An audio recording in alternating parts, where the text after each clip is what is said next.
Quaid Azam Part 157.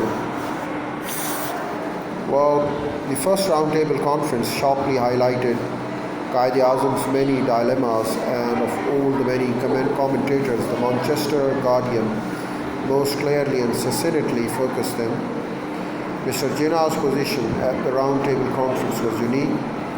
The Hindus thought he was a Muslim communalist. The Muslims took him to be a pro-Hindu. The princes deemed him to be too democratic.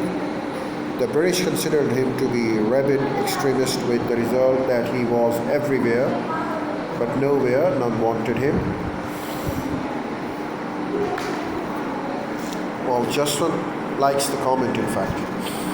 Jinnah himself reflected on his role at the conference in a later public speech at Lahore on 2 March 1936. He dispatched the Muslims displeased my... Well, let me read the statement by Jinnah. I displeased the Muslims, I displeased my Hindu friends because of the famous 14 points. I displeased the princes because I was deadly against their underhand activities, and I displeased the British Parliament because I felt right from the beginning that I rebelled against it. I said that it was all a fraud. Within a few weeks, I did not have a friend left there. The Gandhi-Irving Pact. Irrespective of how the conference actually ended, and it's clear there had to be of some conclusion, some future course of action delineated.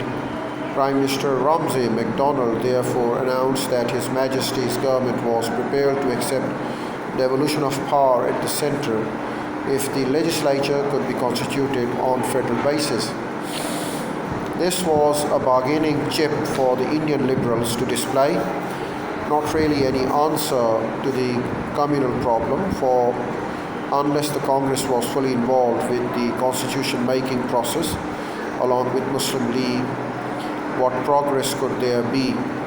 Nevertheless, to encourage the initiative, the Government of India released leading members of the Congress so that they could reconsider their position in the light of the developments around. The first roundtable conference, this eventually resulted in consultations between Gandhi and Viceroy Irving, which in turn contributed to what came later to be termed as Delhi Pact of 5 March 1931. On the basis of this pact, the government suspended rule by ordinance and agreed to release political prisoners. In turn, Congress agreed to suspend all civil disobedience, to accept dominion status as its objective, and to attend second roundtable conference. Though the Government of India was ready to concede some grounds to get the Congress back into the constitution-making process, it patently could not do so at the cost of their government's provincial allies. When this Delhi Pact, also often called the Gandhi-Irving Pact, was signed, it appeared that the Congress had gained a good deal more than the government had actually intended to concede. Another unintended message that reached the rural India was that the Congress had won a great victory. Therefore, Ram Raj was now not far.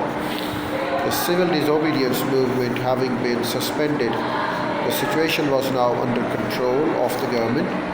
But then a simultaneous suspension of the coercive powers of the government opened many other avenues for the Congress to reassert its influence. Many leading congressmen thereupon seized the opportunity, particularly when on 10 March 1931, Jawaharlal Nehru, through a circular communicated to the Congress rank and file that this pact was a truce, only no final peace, and it was a truce only and no final peace. Just before the pact bemoaned the collector of Allahabad, things were improving and the rent was again beginning to come in the in, and it appeared that the no rent campaign was shortly to be broken.